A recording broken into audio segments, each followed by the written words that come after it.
Hello, welcome to another edition of Cos's Corner. I'm Jerry Cosby, formerly of the Spotlight newspaper. You may recall a column that I wrote for quite a few years. So now it's Jerry Cosby visual. You probably would have liked me better in print. Someone said, Cosby, you have a face for radio. But in any event, today we're in the home of Bill Davis. Bill Davis lives in the Rosedale Hills section. And Bill has a construction company, as you can see there, B. Davis Construction. But he has a love, beside his family and his wife, bar none. We are in his basement, and this is a model train heaven. Bill, give us some idea of what this is all about. It's three-rail. I guess most people know it as Lionel trains. Three-rail Lionel trains would be the most common, everybody remember. Layout about imagination, using your imagination to come up with a plan, creativity, how to make it follow through, construction, electrical. It's like all the trades in one. Is like my thing. I think it's the best tool for anybody to learn, because some kid can come in, whatever portion they like, they can learn. That's what I promote when kids come over, school kids. I have buses come over, and that's a big thing. Is just how to get them away from their little computers and. Do a little more. That's a challenge. Yes, it is. Is this considered HO? This is considered O scale. O gauge, O scale is a little bit fancy. HO is smaller? HO stands for half O. Oh, half O. duh. That's what HO is. Math works. How long have you been, I don't want to say collecting? We started this house in 1996, and I've been building it since. It hasn't finished. I got started probably 1971 when I was in first grade. Collecting, just getting a toy train for Christmas, a little Lionel set, staring at it, watching it go around in circles, and using my imagination to make all kinds of things happen and stories happen. Southsider. St. Jude, Roncalli. Yep. Married a Southsider. Barnabas, Roncalli. Good. Well, what is there something special, unique that you have that the ordinary collector would not have, for instance? Everybody knows me as the guy with the Monon stuff. I'm pretty heavy into the Monon Railroad, which is the local railroad here. That was here, I should say, back in the 50s. The Monon Trail. That was where the railroad tracks used to be. So I've got more Monon than probably anybody around. Sure. I was raised in Lafayette, and the Monon shops were there. And yeah. as a matter of fact, I had a uncle that was an engineer on the Monon. Your grandfather was an executive, was he not, with Monon? Yes, he was. He had every position from what my parents told me, and up to the time he passed away, he just did every single job that was there. His last sales, he was a salesman, so he'd go out and, as my uncle told me the other day, he played golf with everybody. And so I've got quite a bit of stuff that he had when he was alive from his office, from his desk. More family and relatives have been bringing me this stuff over and saying, hey, you're the curator of it. It looks better here than it does at our house. So is there a Monon gene? Yeah, might be. But in a little bit, it's an addiction. I'm sorry? It's an addiction. I understand that. Yeah, it's a... in a little bit, we'll go in the other room where he has his layout. But yeah. How do you power each one of these? Maybe that's too technical to ask, but guys, you got lights. I assume these don't move. They aren't powered to move, but they would if those little things would come off. It'd take off. Sure, it would take off. There's just I've got another transformer, just jumping power, just to show the things light up. Just looks a little bit nicer in here when things are lit up. Try to have people come over, and I know what everything does in my house. It's more of a pleasure for me for someone to come over and see it. What would be the vintage? Give us the vintage of some of these cars. This would be CTA Chicago. Our family was from Chicago, so I collect a lot of Chicago stuff. This is from the 70s Chicago. It's new product line, but dated for the 70s use. And of course, Chicago Bears. That's my football team. No kidding. Other than the Colts. Okay. So the company actually painted the Chicago Bears cars as a toy before they were put on the real trains. Are there real trains that have the Bear logo? Yes. And actually there's some White Sox. I've got some that say World Series White Sox. Okay, where are the Cubs? The Cubs are in there. I think they're in there on the train layout, right? Well, I should hope so. Yeah. Yellow So anyway, books. now what vintage would this be? The 40s maybe? This is probably 40s, 50s, I would say. Of course, then you get into the 30s and really old on these here. Steam, the old steam locomotive. By the way, steam the train that runs from Noblesville, that engine formerly was in Broad Ripple Park, The was it nickel not? plate? Yes. The steam engine? Yes. The steam engine is a nickel plate, I believe. That's what that is. I've ridden on that one. Several guys, we're in a group. There's a group, a non-profit group that's worldwide, actually, and a lot of the guys are into different things, whether it's building a layout or some guys run those real trains. You know, everybody does something uniquely different with the trains, and so we all get together. Right now, we get together every month. The first Thursday of the month, we get together about 20, 30 guys actually and go That's eat great. lunch and then go to someone's home and look at their trains. And Talk and a go little over. about it in a convention. What is it at the fairgrounds where all these things are on display? The number of buildings. Oh yeah. The biggest, the train club we're in is called the TCA. Stands for Train Collectors Association. Our train club has a museum in Strasburg, Pennsylvania. It's an old-looking museum they made. They've had it for about 40 years, I think, now. And out in York, Pennsylvania, is pretty much the world's biggest train show of this size trains, 3-rail vintage trains. And it is like going to the Indiana State Fairgrounds and imagining every single building, and I mean every one of them, completely filled with somebody selling, buying, or showing a train item somewhere. The only way you get in is you have to be a member of the club to get in. So it's Really? it's only club membership. The public does not. Public is not allowed in. Well, now they can go to the fairgrounds when they have the show Yes. out there, can they not?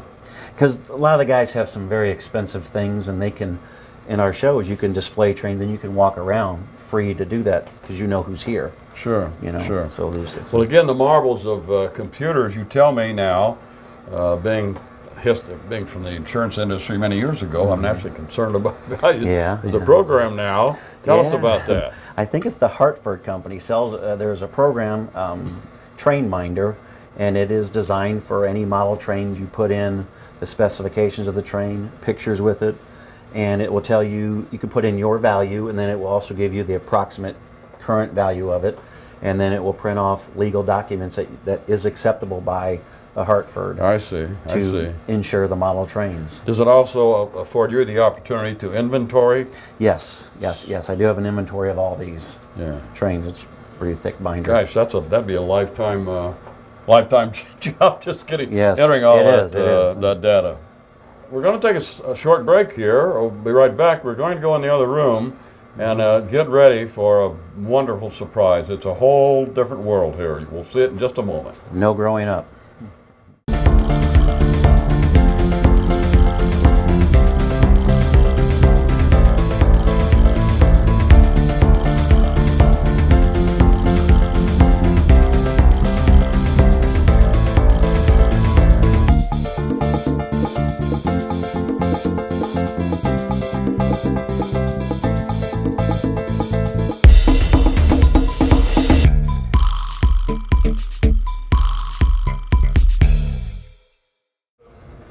Okay, now we are entering I don't quite know what to describe this. Bill, can you describe what this, What, and this? this? Sooner or later, we'll try and give you a broad spread. What is this? This is a O-scale model railroad, village, town, my world, the way I would like to see things. Tell us about the children thing. What do you call? Yeah, when you come into this room, I tell everybody when they come into the room, they're not allowed to grow up. Everybody has to stay a kid. You're not allowed to grow up. So, and I mean that because I have little kids come over, and it's okay for them to touch and play and push and bend. You know, I can fix things. I want them to That is experience wonderful. it without any obstructions of don't touch this, be careful of that. That's outstanding, really, because I know you've got a lot of heart, soul, and body in these things, and to say it's okay to do so. I congratulate I've you on that. protected quite a bit of stuff to keep it away, and they're just toys. This And you was do sold have as toys. children come over here, tours? Oh school yeah, kids yes come I in? do. Yeah, I had a church in Beech Grove came over. They brought a school bus. There was probably 20 some kids. Had to bring them down in groups, Wow. and they just loved it. And Cub Scouts, Boy Scouts, that kind of thing. I let them come over and see things, or anybody who has a group wants to contact me to do so is fine with me. As I say, I know what my toys do. It's much funner to watch someone else see it and maybe inspire someone else to do it. Because I don't know about you, but when we're done, someone's got to build this place. And I'm certain that you enjoy the looks on their faces. Oh gosh, yeah. Isn't that amazing? Yeah, yeah. Especially when they've never seen it. Especially when you keep the door closed. Right. And they're out there in the other part and they don't realize what's in here. And I kind of take them to a point where I'll go, well, there it is. And they go, wow, that is really nice. Well, let's go see what's in this room. And then they come in here and they're just Wow. wowed and in awe. And it's like, it's just a lot of time. It's a lot of time. I suspect the teachers are as wowed as the Oh yeah, kids I are. think some of them are even more impressed than some of the kids. Sure. Because they can see, they like, the women would like the ceramic town. Is there any order, like is this a section, certain town or certain time? Interesting you say that. These are Matchbox cars of yesteryear in this town.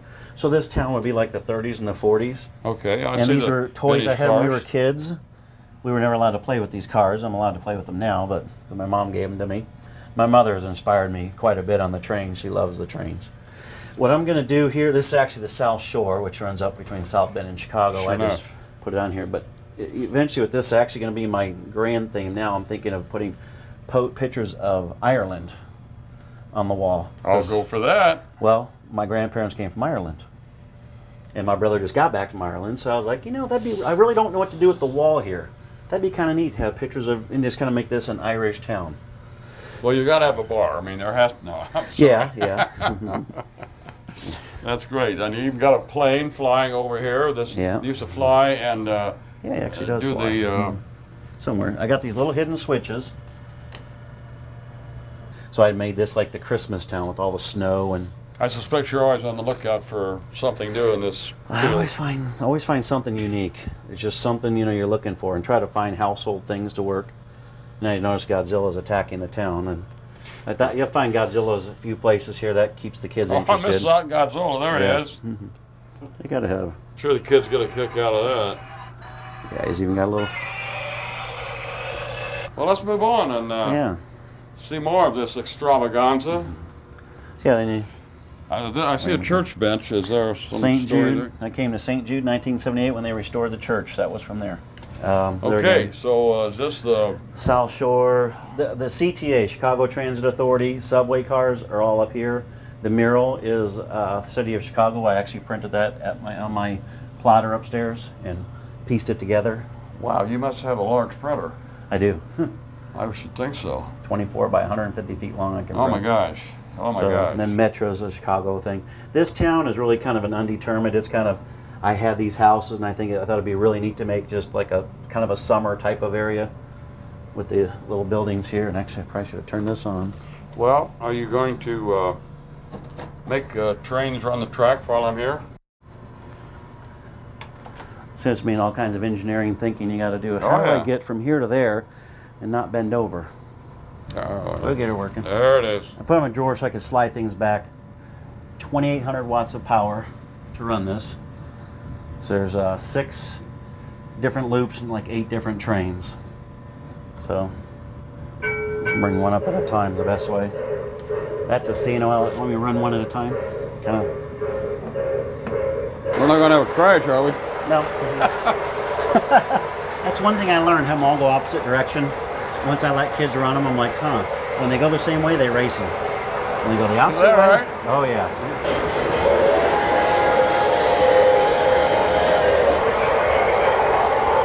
Now this actually works. Oh, okay. You see it actually doing the. Yeah. Have a seat. Wow.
take a deep breath.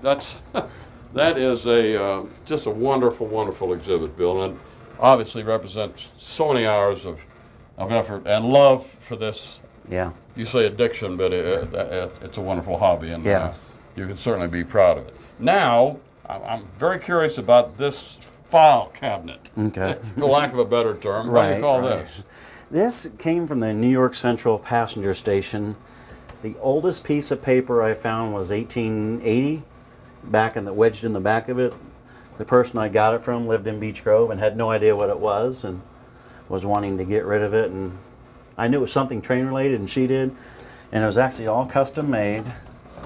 These drawers, I mean, the engineering back in the 1800s would be handmade, lift up. And what they did is they would put route papers in here for whatever route the train would go. Some of these things had business cards. The back of somebody's business card was written on. So they'd figure whatever route is, whatever the train was going, open it up, the little latch, take out the paperwork, close it back up again. Amazing. The company made... Is there a name on there? Yeah, the nearest I could find the company made government church... what is it? Dayton, Ohio. Yeah, the company, they made... not churches. What are they? Judge. They made judge benches. So they made very ornate judge benches. That's what they were known for. Really? So I've never seen. This had to be a custom order on the part of the railroad, did it? I don't know. And so it's kind of a unique piece. That's very interesting. Mm-hmm. About those, Bill? This was the roundhouse that used to be at the Children's Museum. I think on the 4th floor. They had a massive layout. Believe it or not, our club actually built that in 1975.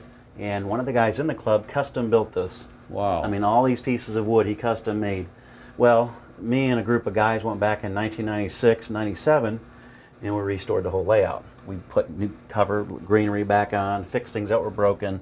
Took about a year to do it. Wow. And when we were done, it was open for maybe a year. Then they decided they were going to move into something else. So they said, whoever wants something, write it down and maybe you'll get it.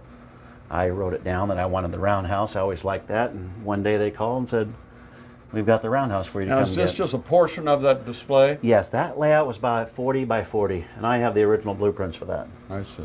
I got that during it too. So yeah, it was kind of a neat thing. And I actually put the hinges on here. The hinges, somebody had actually cut duct tape to look like hinges. And they were just, I don't know how the guy did them, but a lot of them were torn. So I found little dowel house nails. That's great. That's great. Had to use a pair of needle nose and my son's little tiny hammer he had, my little 6-year-old's little hammer, and hold these little dinky nails the size of a thread. I am not that detailed, but you know. Well, you know the guy your side in your hand, that was quite a challenge. It was, and it probably took me was. a week or 2 weeks to put these hinges on. I do like one a night. Go, that's good. My attention. Well, span I thank you so very much for letting us invade your. What do you call this? You don't call it a museum. It's really just my train room. Train room. That's really it. Train room. One of every size and shape. Mm-hmm. Anyway, thank you so very much. Thank Bill you. Davis. God Thanks bless for coming. you. And, thank you. Keep up what you're doing. By the way, I need to say thank you to our producer, photographer, editor, Kent John, who's the guy behind the camera that does all of the technical things that brings this show to you. So thank you. And for now, that's so long, and hope to see you again the next Cos's Corner. Goodbye. Bye-bye.